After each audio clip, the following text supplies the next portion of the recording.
Hey everybody, what's up? Frank here. I'm here with my good friend Mike Galt, and we come to Starbucks probably every week or two, talk strategy and some different things. And so Mike is the executive director here for First Priority in Miami, which is a ministry that works in middle school and high school, right? That's right. Yeah. In middle school and high schools. And so I've asked Mike to share with us some leadership tips for today. And so Mike, man, how you doing? Yeah, I'm doing great this morning, man. Excited to be hanging with you. Awesome. So, my tip is really all about people. One thing I've learned in all the organizations I've been with, all the time I spent here with First Priority, and people are the key to making everything work. Having the right team in place, having the right people, bringing the right people on board, and getting the wrong people off the bus are going to be the most important things that you do on a daily basis when you're running an organization as a leader. Okay, good. So tell us, how do you get the right people on the bus or on the team? Yeah, it focuses on making sure you're going through a really clear interview process. A lot of people hire when there's a need. You need to be looking ahead of that. Whenever there's a need, though, whenever there is a crisis, you don't hire the first person you find. You go through the process with each and every candidate. Go through the same process. You talk as little as possible, and you get as much out of them as possible. You find out about them, whether it be references, family, whatever. You got to take your time. I would go through a multi-step process when it comes to interviewing and make sure that their strengths meet the strengths of the position you're looking for to fill. So it's better to leave the position unfilled than to hurry up and hire the wrong person. Always. The studies show the cost of hiring the wrong person is huge. Triple whatever you think their salary is, and then even more than that if they do damage to your company. Okay, so that's all right. That's good advice. Then how do you get a person who's already in the organization it's not a fit?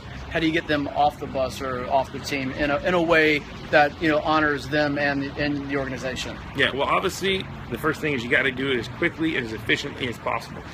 You don't realize how much a bad hire or a bad fit in your organization is costing you resources, costing you time, money, and most importantly, it becomes a cancer within the organization. I had a guy once work for me, and we had a bunch of people in the office, but this guy just couldn't seem to get the things I was telling him. And it seemed like one time after another, I gave him opportunities, and it just didn't work out. And so what happened was I put certain clear procedures and rules in place. I said, here's what we're going to do. If this happens again, this is our next step. I did that 2 or 3 times. He broke through every one of those rules by not following through what we talked about, and I had to let him go. What was amazing was when that happened, it was like a party happened in the office. When we let him go, everyone, people that weren't even under him, were so excited because he basically brought the entire team down. And so it's important that we move on. I learned a hard lesson that day because even though I dealt with it fairly quickly, I could have dealt with it quickly or more quickly, and that probably would have made an even bigger difference in my company. Wow. So once you realize that not only was he not doing the job that you needed, but that everyone else was impacted as well in a negative way. That's right. Absolutely. Absolutely. So it's absolutely vital to have the right people on the team. Take your time.